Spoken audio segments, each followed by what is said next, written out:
So while he's doing that, I want to welcome you back to the second session of Sacred Conversations here with Jason. And if just want to go over, if you have a question, I want you to raise your hand, but this is your metaphorical hand on the computer because we can't see all of you. And that way I'll try my best to kind of in order of who raised their hands first to pick you out to talk with Jason about your question. What you do is you bring your cursor down to the field, and that'll pop up a band of different tasks that you can do at the bottom. And the one you click on is participants. And if you click on that, right at the very top left-hand corner, you're going to see a spot where you can raise your hand, a button you can push to raise your hand. Could everybody try that? Let's see if you can raise your hands.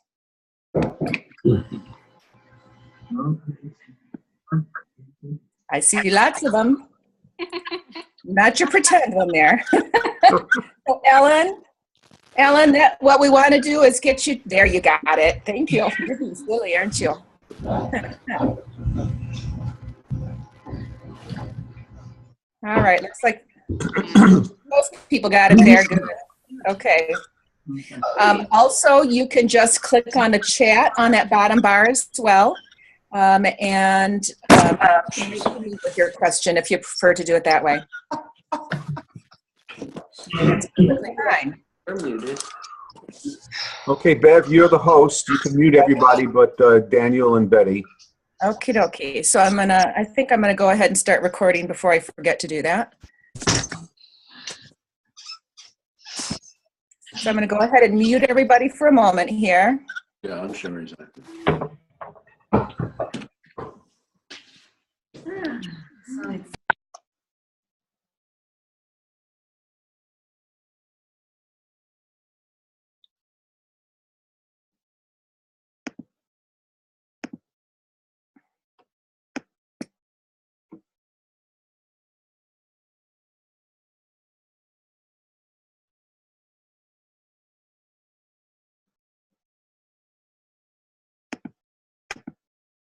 For heaven's sakes. Sorry, I'm having a little difficulty here. There we go. Okay, Jason. Yes. Betty is what? Betty Caldwell. She's It's B. Caldwell. I got it. Okay. All right. Okay, you can keep yourself open. Good. We're ready to go. I got it. Good morning, everybody. So welcome to the second discussion about why awakening is a form of healing and why this healing is vital for all human beings. And in fact, why all human beings, either consciously or unconsciously, are striving toward this healing, which is really about being a whole human being, a sane and whole human being. We had a long and good conversation last time. Since we're starting a little late, I hope everybody will be able to stay till about 10 after the hour so that we can get as much in as possible. So, any questions? No?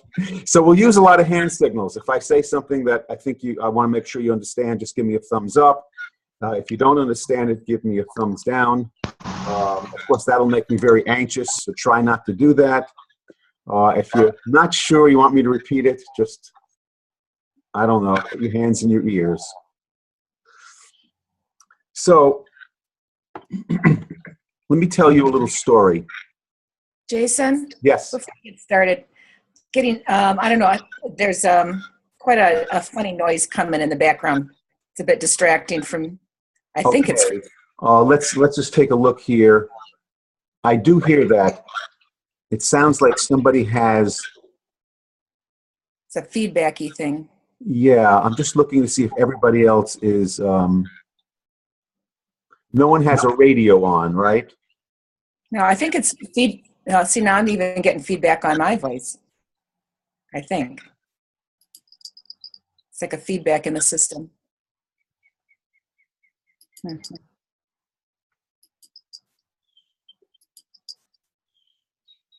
Seems to be quieter now. Yeah. Okay. All right. Well, we'll do our best. I hear it every once in a while. For me, it's very low.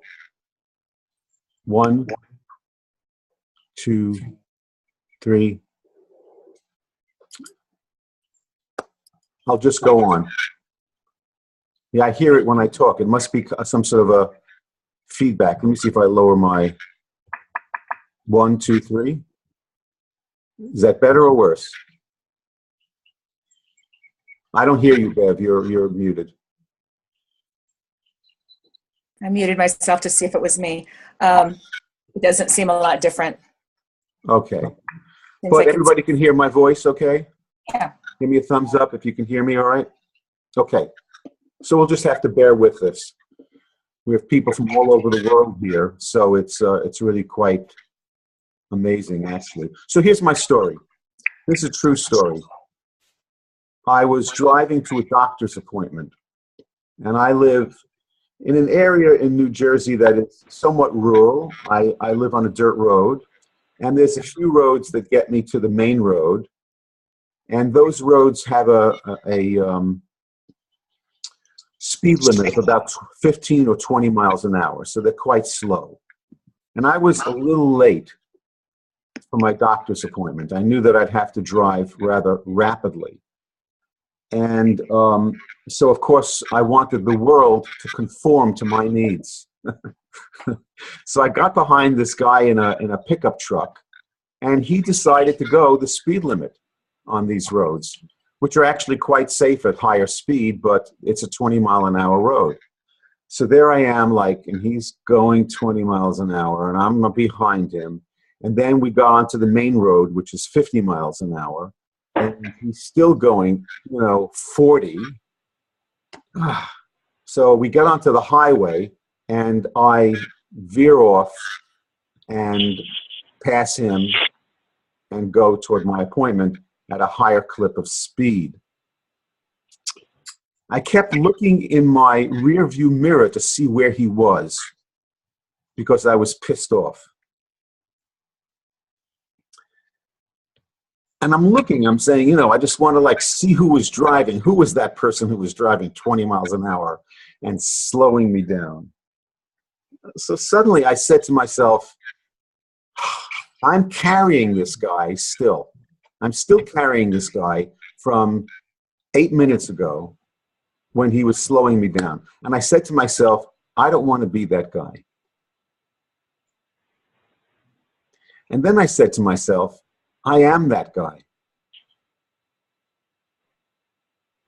So my question to you is, how can I be an awakening human being if I don't want to be that guy and I am that guy? And Bev, if we can take a chance, there's not that many people. Anybody who would like to talk, let them unmute themselves. They can just do that by clicking on their own picture. Is that correct?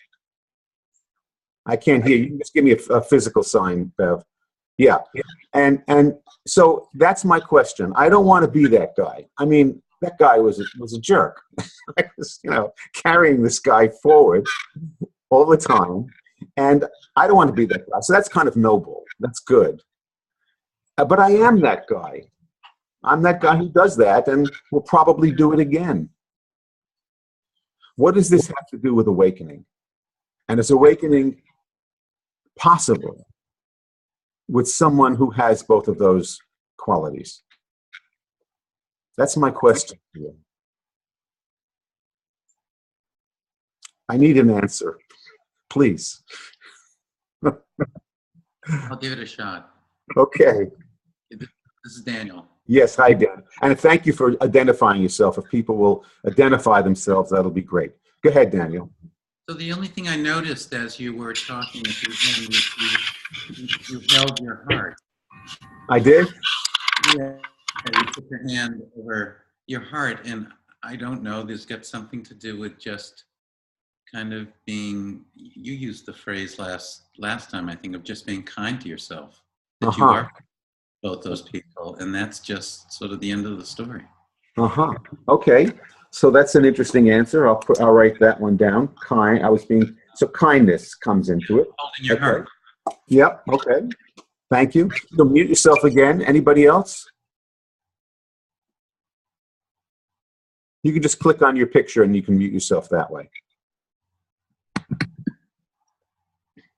Oh yeah, Daniel's being open. That's right. That's right. This is Paul here. Who? Paul. Okay. For me, I mean, it's the very fact that you are that guy and are not that guy that makes enlightenment possible. Ah. Tell me more. How does it make enlightenment possible? Because until I get to that point where I see and I know that I am both, I'm going to be shuffling from one to the other, which means I'm sort of stuck in each part of the. Once I see I'm both, I'm free in a way. I'm free her, and now I can move again. Otherwise, I'm just shuffling back and forth like a ping pong ball. So that's a very interesting answer. Let me reframe that in different words and tell me if I've gotten the gist of what you're saying.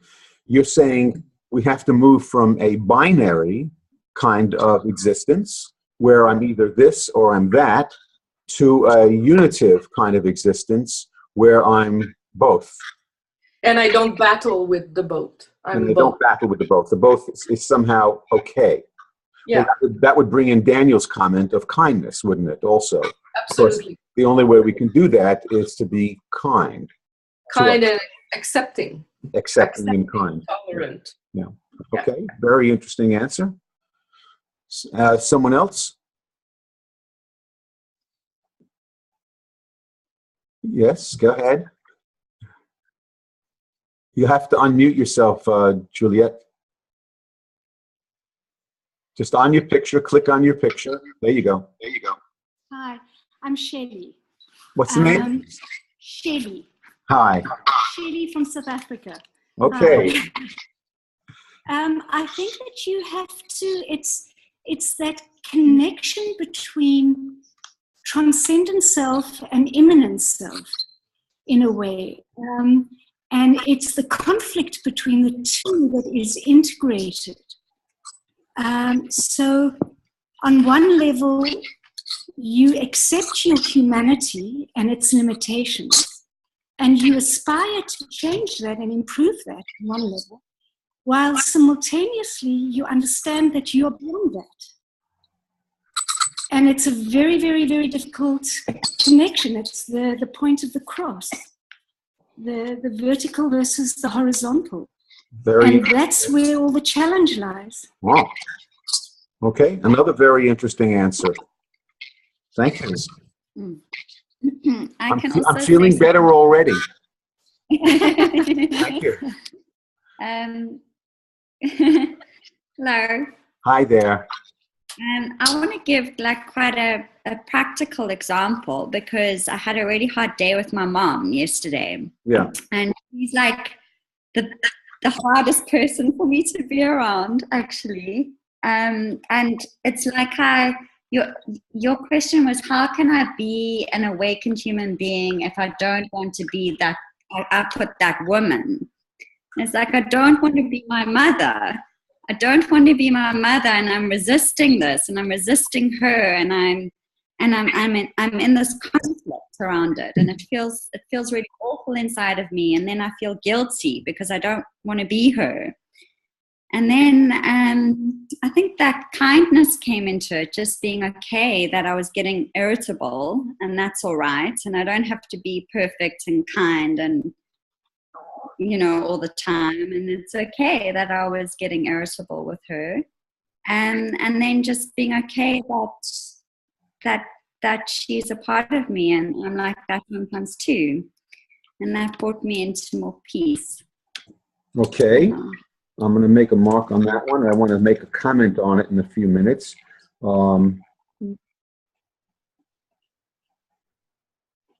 Okay, thank you. Mm-hmm. Somebody else? And just mute yourself back up there, Juliet. Is it Elvira? Yeah. Elvira, okay. I realize it's just part of reality.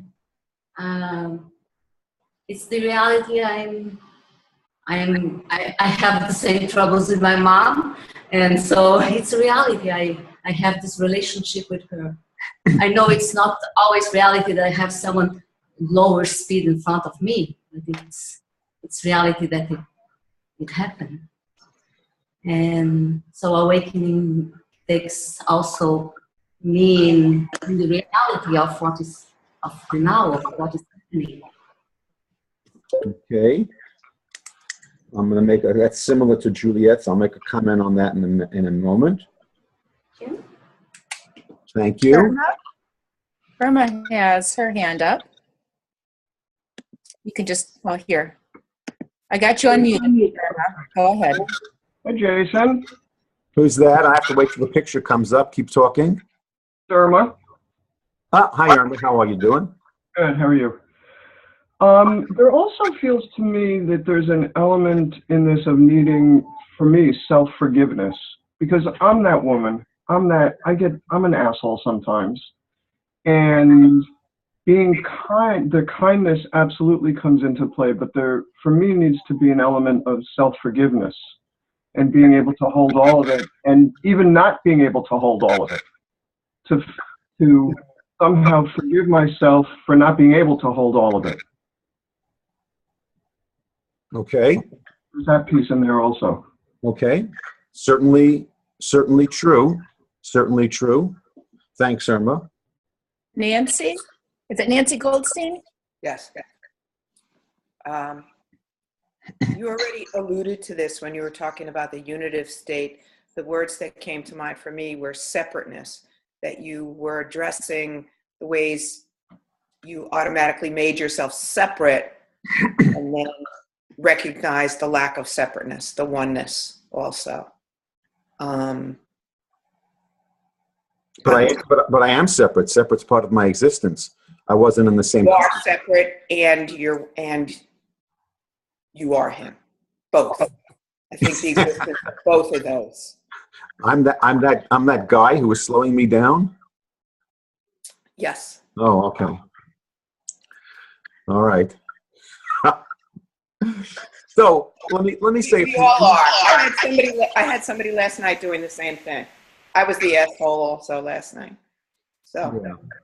So let me frame this in the way that I've been thinking about it. Awakening, and I'll bring it back to gallery view for a moment. Awakening is not possible unless we are relating to the totality of our being. The totality of our being has wonderful, courageous, unitive, exalted, revelatory, kind, forgiving, beautiful aspects. It also has impatience, arrogance, selfishness, murderous rage, and so on as well. Our job as people who are attempting to awaken is to do two things at once. It's to understand that these imperfections are not only deficits in character and neuroses brought about by miseducation, confusion, parental problems, family problems, and so on, cultural problems, and so on, but are an intrinsic part of the makeup of every human being. The foolish being, the imperfect being, who at the very moment of making a vow to be open-hearted and love is simultaneously, most of the time unbeknownst to themselves, cursing somebody out or being closed to somebody else. And while we understand that that is an eternal part of the makeup of a human being, doing everything we can to heal that neurotic part of ourselves. But not because we will finally become perfect, but because that's how we learn to accept the totality of our humanness. People understand what I'm saying? Just give me a thumbs up or thumbs down if you don't understand, or if you have a comment, you certainly can open your mic and say something.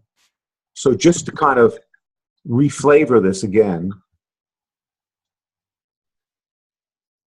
awakening is not built on cutting away parts of ourselves that we don't like or some authority doesn't like.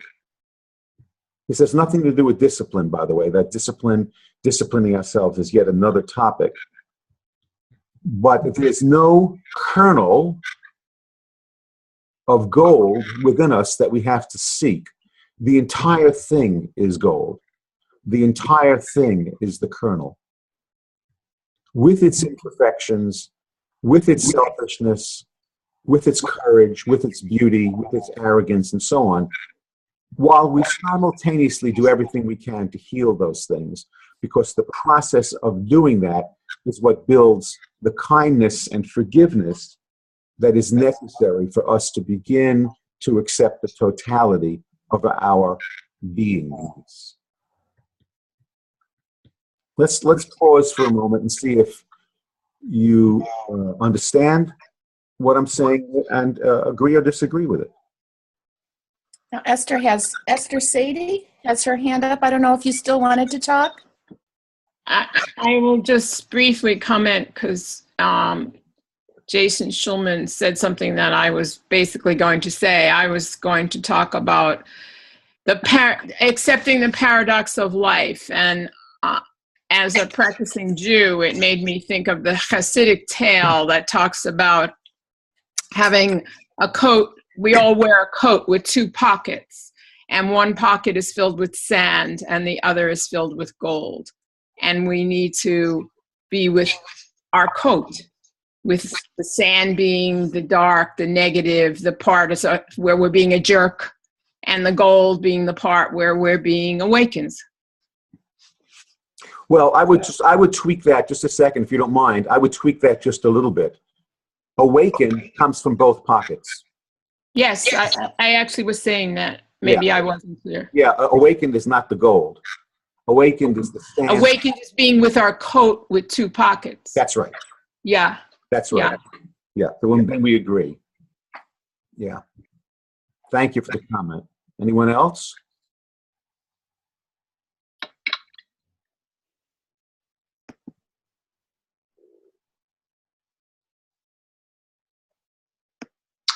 I agree. It's Paul, and I disagree. Go ahead, tell me. I agree in principle with what you're saying as a way to, let's say for me, for you to work on enlightenment. I do have to learn to accept and love my neurosis and see that they are gold. But when I hold a big picture and I'm looking at mankind, even mankind right now, like the babies being born, I think that there's a lot of unnecessary neurosis that are created. And I want to be able to not only hold my enlightenment, but think of it in a bigger way where I change some of those things. Sure. So that there isn't such a waste of energy on neurosis that didn't need to be there in the first place if that baby had been held enough, or if that baby had been seen instead of having to wear a mask and then having to spend years to take the mask off. So let me ask you a question. Why didn't the mother hold the baby enough? It's the same. It's because she didn't accept her neurosis. That's right. I get that. So what I'm suggesting is this is the best methodology to start to achieve what you want to achieve, because how can I put this? The continuation of neuroses from generation to generation happens because people cannot bear to meet their suffering. When we meet our suffering, and can hold it with kindness and forgiveness while working on it at the same time, the impetus to pass on the suffering is broken. That chain is diminished. So what I'm suggesting here is not only for the individual, but for society and the planet as a whole. It's a methodology that I'm suggesting. D'accord. Yeah, oui. Oui. Oui, c'est vrai.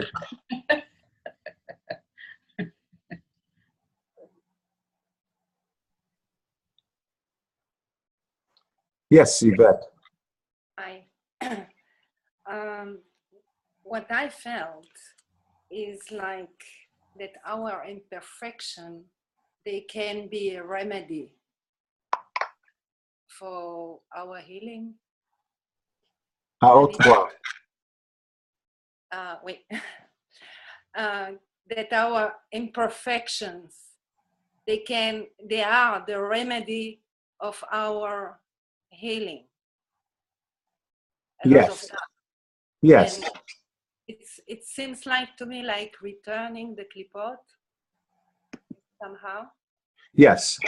Yvette's relating to a particular meditation we do in one of the many meditations that we have in a Society of Souls, which I won't go into now because it's technical. Okay, I'm sorry. Yeah, that's okay. That's okay. Well, we could say that our suffering, if people know the word bodhisattva, let's just say one who helps. Let's put it that way. Our suffering is the mother of the bodhisattva. That's how we become helpers of beings, because we attempted counterintuitively to our small ego's desire to run away from our suffering. We somehow ran toward it, whether it was because it was intolerable to us or whether we had noble aspirations, doesn't matter. Our suffering, when handled correctly, when approached correctly, is the mother of our highest virtues, and is, in fact, is the voice of God calling us, if we want to use that word, calling us to wholeness. So not relating to that is not relating to reality. Relating to our suffering is relating to a part of reality that we normally don't want to relate to. That doesn't mean we stew in our suffering, or what's the word that people use most of the time? Linger in our suffering. There's another phrase. I can't think of it right now. But it doesn't mean we just stew in our suffering. Wallow. That's the word I was looking for. Thank you. The voice of experience. We don't wallow in our suffering. We work at it, and we work to heal it. But we also simultaneously will eventually come to the understanding that this suffering is part of the human condition.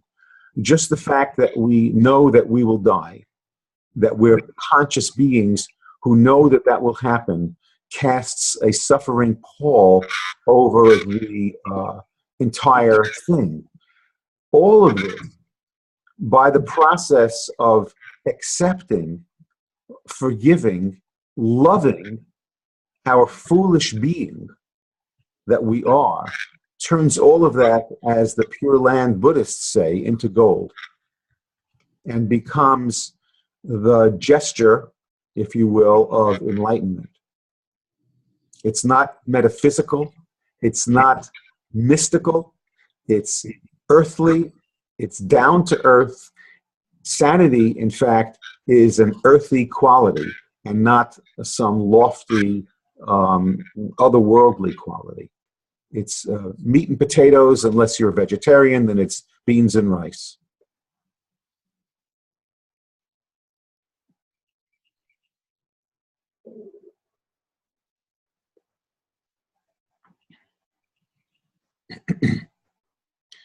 When spiritual seekers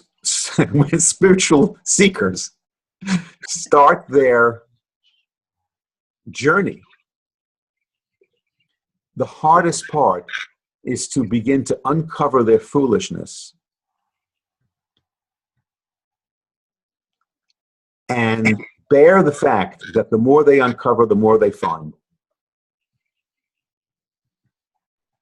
It takes a long while to kind of get the message that the imperfection of human beings will always be there, even as we try to heal them.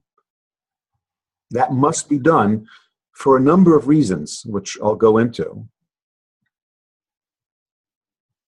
It sets the stage for the unitive state.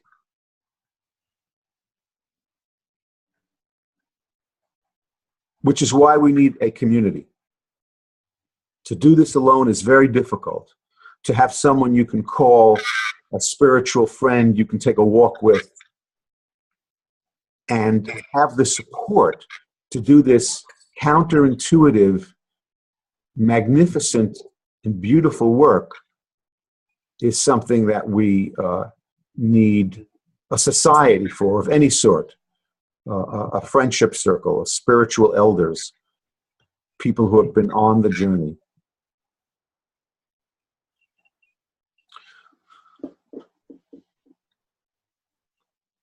I'm open for comments.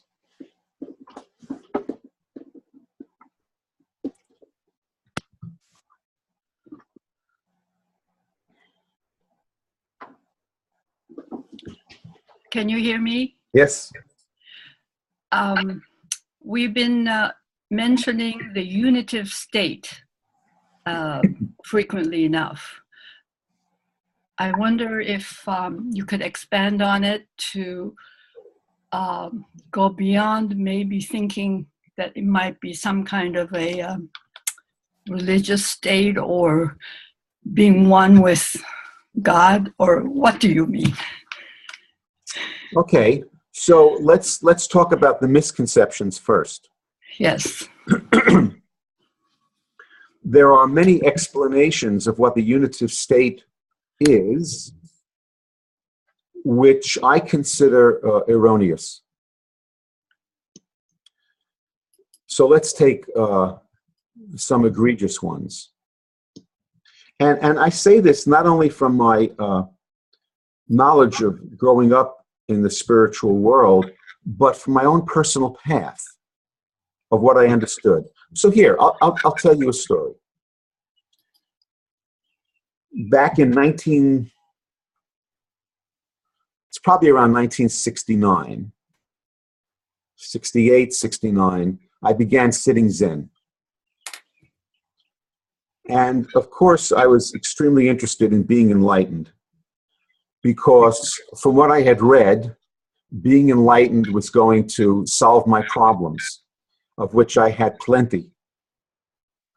So I was, my suffering was considerable, and I felt that enlightenment from what I read of all of these masters who would smile as they died or were happy, I would feel that that was for me. That's where I wanted to go. So I was sitting Soto-style Zen one day, facing the wall in my house, when I was taken up by an enormous force. And I didn't even know what this was until later. But there was a sound and an energy that went right up my spine to about 6 feet above my head and curved over like a hood. And I found myself in a condition which I didn't have words for it back then. I really didn't. I didn't know what it was. But everything was in its place. The universe was entirely fine. Silence reigned. Nothing could disturb it. Needless to say, this was a very powerful experience, and it lasted, I don't know, maybe a week or so. But it made an indelible impact on me. Well, I decided that's what the unitive state was. And I spent the next 20 years in various meditative practices trying to get that state back. And sometimes I did, and it would be born, and then it would die. And it would be born, and then it would die. So I'd get to that state, and then I'd lose that state. And I'd get to that state, and I'd lose that state. Eventually, after 20 years of this, I became, as the Zen people say, weary and tired. And realized that if I was going to keep being born and dying, something was amiss. And that I had to do something else. And I began understanding that the unitive state was not the state of no ego. Because everywhere I looked, everything in the universe had an ego, which is to say, a desire to continue being the thing it was. Whether that was a galaxy, or a sun, or an ant, or a me, or a you, everything wanted to continue on being, and everything was dying. So I said to myself, if I get into this unitive state that I picture up here, and then I get sick, and or I lose consciousness, or whatever, where did my enlightenment go? Where did it go? Where did the unitive state go?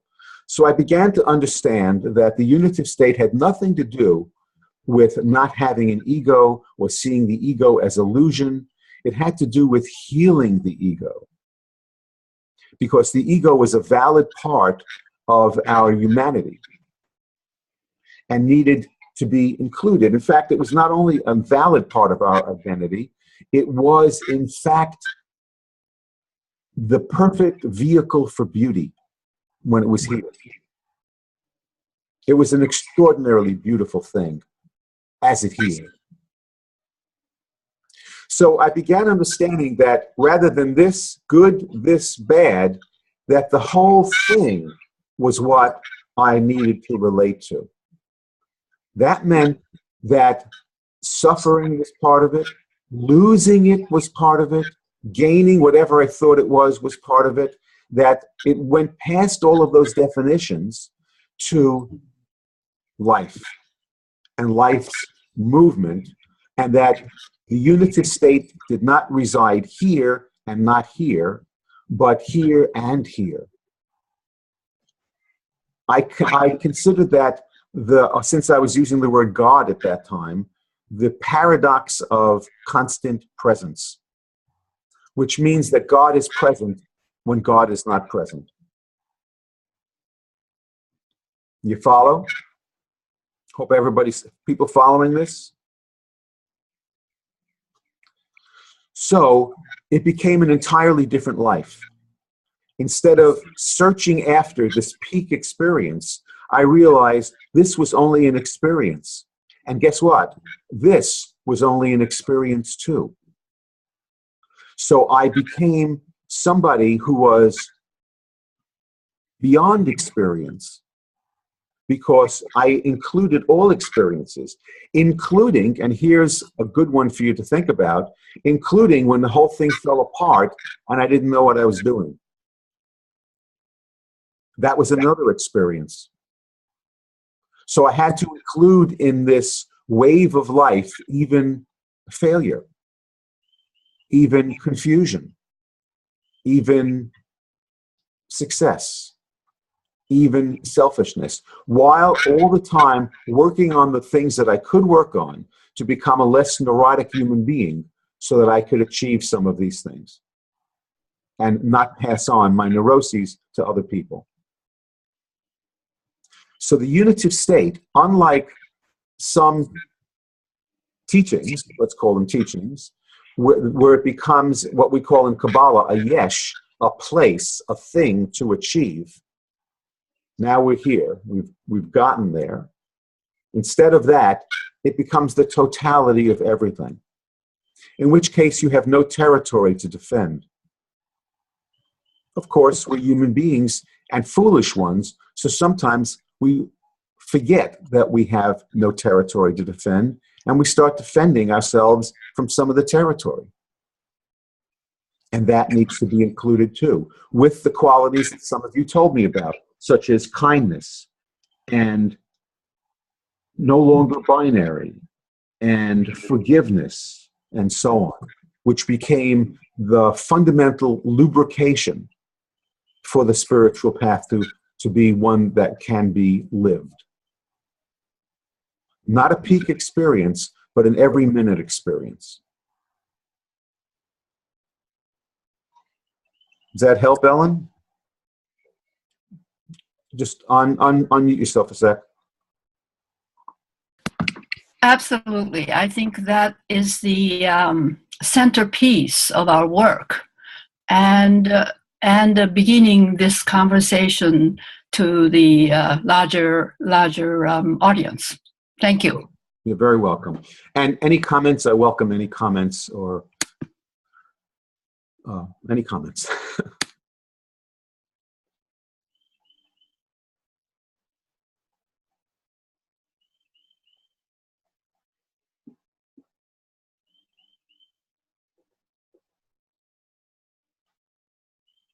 I have a question. Yes, Daniel. Daniel, can I go back to your truck story at the very beginning? Sure. I'm going to add something to the story and just wonder about your thinking, what you might do. Sure. As you're behind the truck, he notices, or he sort of gets a sense of something. That I'm impatient behind him or something. And he decides to slam on his brakes. Right. Which causes you great danger. Yeah. Slam on your brakes to avoid it. Right. But it was a very dangerous moment. Right. And it just so happens a half a mile down the road, meet up and you're at the light, right next to him. And most of your solution previously was a very, something within yourself, something you're working on within yourself. At what point would you ever include some kind of communication to him about what just happened?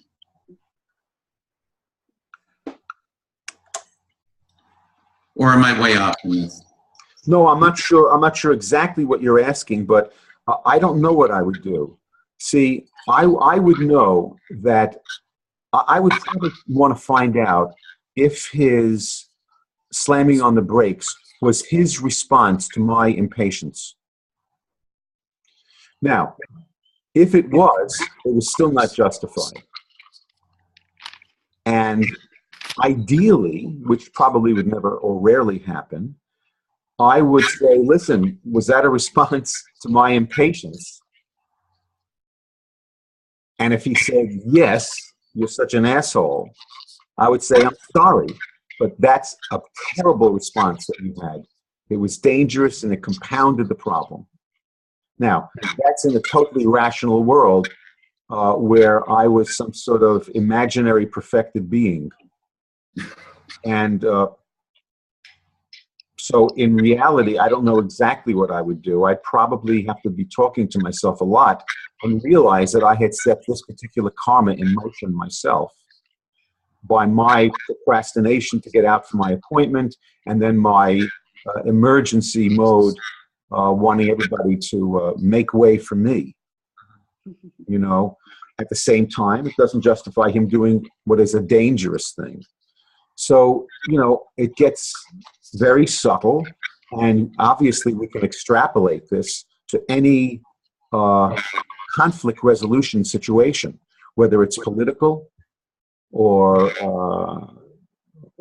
anything. It's like what's going on with the police and the black community in the United States right now, where sometimes the police feel they're in terrible danger, and there's been a mindset that's happened where they shoot first, ask questions later. It becomes, unless both sides are going to understand each other a little bit, it's not going to resolve. So, you know, enlightened action, awakening action, that's a really tough one and has to be worked out in the moment, and it's going to be imperfect. So the best things that I hope for is a lot of contact so that people can really work through everything. I don't think there's any magic bullet where you have some sort of enlightened thing to say, like in some story, and everybody goes away more illuminated. It's always a possibility. It depends on honesty. See, that's another quality of awakening, which is honesty. We cannot, let me get this, change this view here. We cannot hope to be perfect because imperfection is built into the universe. The universe exists because of inequality and imperfection. That's how it continues to exist. If it was perfectly equal, it would annihilate itself. But I lost my train of thought. What did I say just a moment ago?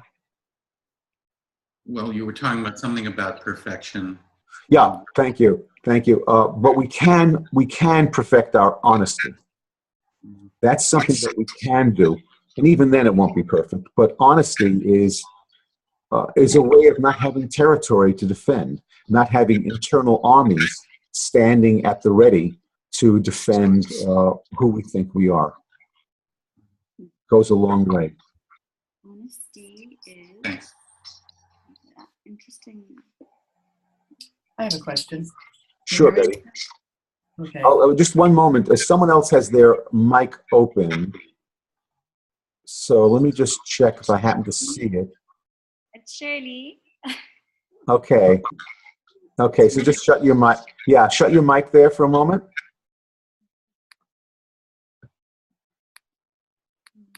Or maybe Beth can do it for you. Juliet Brown. It's under Juliet Brown. So, Betty, go ahead.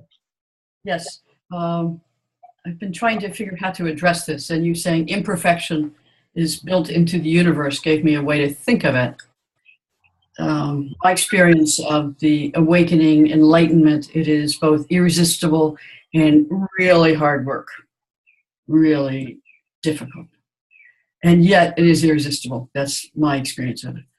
It occurs. That's a good description. Is that a good description? I think it's excellent. Okay. Well, it occurs to me that for a whole lot of people, it must not be irresistible. Well, no, that's not true. That's not true. Okay. Let me talk about this just for a moment, Betty, if I can. Many people think, as I did, that when you get to an awakening state, and I use awakening rather than awakened, an awakening state, that you can coast, that you can actually fall asleep. They're actually asking awakening to be asleep, a sleepening. So as if you get to the state and you go boom, and it's like, I don't have to put out effort anymore. When my experience of awakening is that it's just what it says, awake, awake, awake, awake, awake, which takes effort, effort, effort, effort, effort. Not only to be with everything, but to continue the work on the neurotic self as well. Okay? So yes, that's number one. The second thing you said was irresistible. Every being, no matter how egregious the behavior that they have, underneath it is the desire to be happy. Every being has this desire to be happy. It's part of the makeup of being a human being too. Some people try to do it in a very crass way, such as getting their way, me only, dope, overeating, whatever it happens to be. And some people do it in subtle ways. But people also have to understand that the reason we want to awaken, past any altruism or anything like that, is that we want to suffer less, i.e., we want to be happy. Mm-hmm. This is not a crass thing. This is actually a recognition of our humanity and the ego's holy job The holy job is it wants to continue existing. That's a good thing. Stars want to continue burning. Of course, the very process of doing that leads to death. The process of living leads to death. But that movement, that desire to be happy, is the irresistible. It's irresistible because it's part of us. It's not a magnetic pull from the outside. It's actually the voice of God inside of us, the voice of Buddha inside of us, moving us forward. So some people do it in completely non-spiritual ways, political ways, dictatorial ways, sexual ways, pharmaceutical ways, and some people have chosen to try to do it by healing their neuroses and suffering and learning in that particular way. So both of those things go together. Irresistible pull, effort every moment. It's not everybody's cup of tea. It's not. Salud.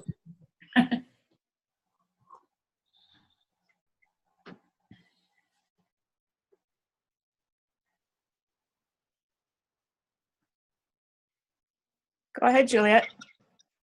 It's Shelley again. Sorry. Yes, Judy. It's Juliet. It seems to me that this path of awakening becomes increasingly difficult. It seems as if there is this constant need to navigate almost like an asteroid field. And life spirals round, and you go into like dark nights of the soul. And every time the gradation of acceptance or forgiveness or loving kindness on yourself and others becomes more and more and more subtle, or it needs to become more subtle. And there is increasing periods of separateness, of the illusion of separateness. And I just wonder if you've got any suggestions, because it's sometimes quite intolerable. Sure. And it's beautiful as well. Say again? What was the last Sometimes sentence? beautiful. Yes, yes. It's poignant rather than beautiful. Yes, it's poignant. Let's just say that the view from an awakening perspective is bittersweet. That's one of the things that makes me understand when someone is having a true awakening experience. It isn't la-la, it's la-cry. It's both, you know? So that's number one. Number two, if we're going through an asteroid field, trying to avoid the asteroids, we haven't yet accepted asteroids as part of life. Now, it's natural for the unhealed ego, the unhealed and unintegrated ego, to want to avoid smashing into an asteroid because it feels like it will be annihilation and death. But what the unhealed ego doesn't understand is that those asteroids are not, in fact, they're actually life-enhancing. Let's change from asteroids to packets of nutrients. So we want to bump into these packets of nutrients, but we have to have the stamina and aliveness and trust that asteroids are part of life as well, and that even a dark night of the soul is part of life itself. So I'll tell you a personal story, okay? My spiritual path has taken me full circle back to some early work that I started with, which I set aside in order to create the path that I did. And now the path that I created is being passed on to other people. People who are talented and knowledgeable and safe and awakening. It has left me, it's taken 4 years to have that happen and to work through letting go so I can go back to what I need to go back to and develop what I need to develop and write and do all the things I need to do. But a lot of the structure of my life has fallen away. And in fact, the understanding that I've gotten to go into this new part of work that I want to return to, I've been told by the helpers that help me that it won't look the same at all. That it has to be, instead of intensity, it has to be bucolic and casual. Very different. Again, a structureless thing. I work very well in structure, and now something else is trying to come through. Well, a dark night of the soul came with this, where all structure fell away, and it was practically impossible to find a cardinal point that I should move toward. I needed night to do that, but it was extremely difficult. The reason dark nights of the soul, so-called, are called dark nights rather than, let's call it something else, illumination. The reason they're called dark nights rather than illumination is that we have forgotten someplace that that's part of life too.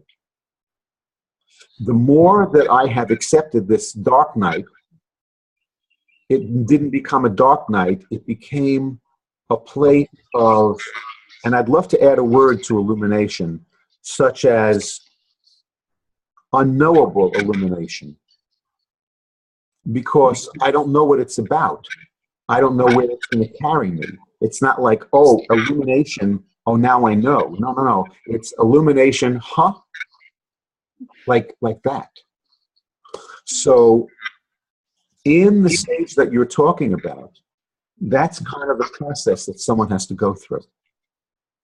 And have some faith and support, I might add, so that someone can say to you with authenticity, it's going to be okay. Because they know exactly what you're working through. Does this make sense to you? Absolutely. Yeah, thank you. Yeah, you're very welcome. I hope that was understandable to everybody. If you have questions about that, please, just ask them.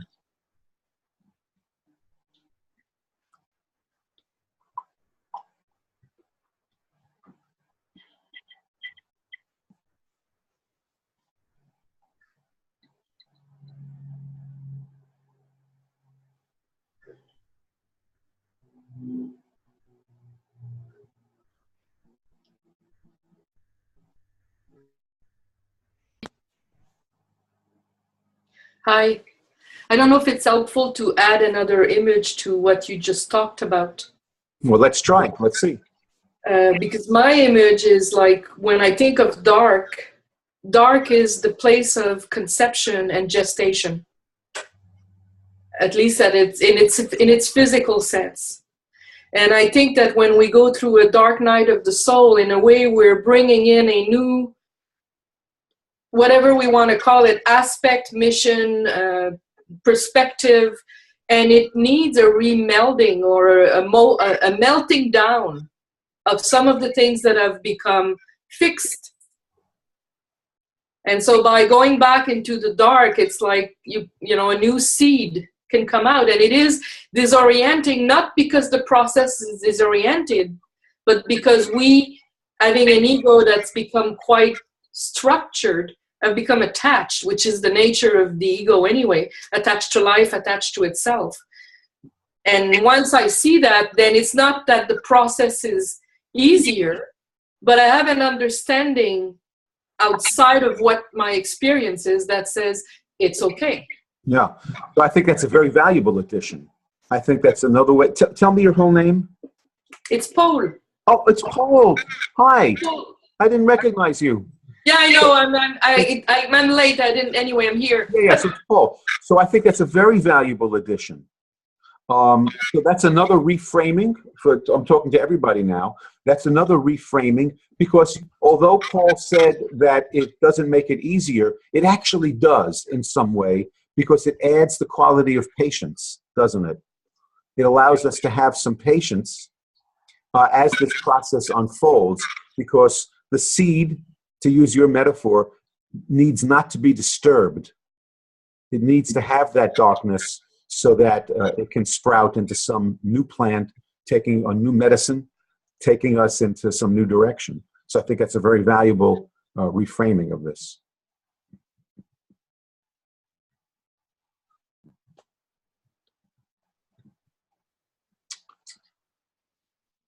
Good.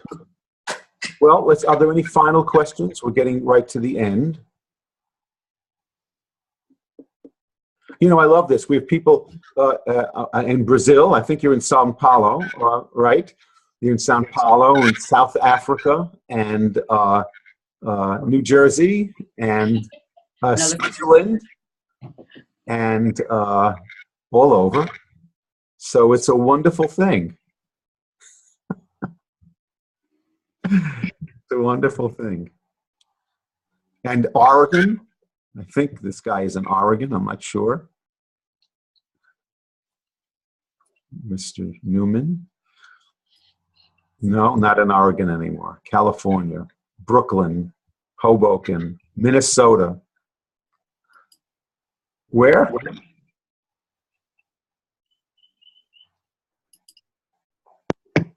Edinburgh. Edinburgh. I wouldn't have guessed. All right. Okay, so, you know, this is kind of like a Mishkan. This is kind of like a temporary holy spot. Not that every spot is not holy, but this gathering is, we're here for a holy purpose. And each one of us has long experience working with, questing with, struggling with this awakening proposition, which is the healing of the human soul. And so I consider this it's a temporary holy gathering, and I'm very grateful for it. It helps me personally to meet with you and to discuss these things. It reinforces my my courage to go into this where I need to go into it, to let go where I need to let go. And I appreciate the opportunity to talk with all of you. So I hope you feel the same way, and I hope you practice what we're all talking about, so that there can be less neuroses in the world and more kindness and forgiveness and all of those wonderful things that people told me about in the beginning. Okay, so thank you all very much. We have one more of these. Tell your friends to come. Pass on the URL. It's the same URL, the same link. And let me see. Thank you, Denise. And also, anybody who signs up even now will get the video recording of these things. So let them sign up, and they can have their recording and listen to it in the comfort of their own bedroom, bathroom, kitchen, or garage. All right, guys. Bye, everybody. I'm going to stop the recording. And Bev, just hang on with me till the end, okay?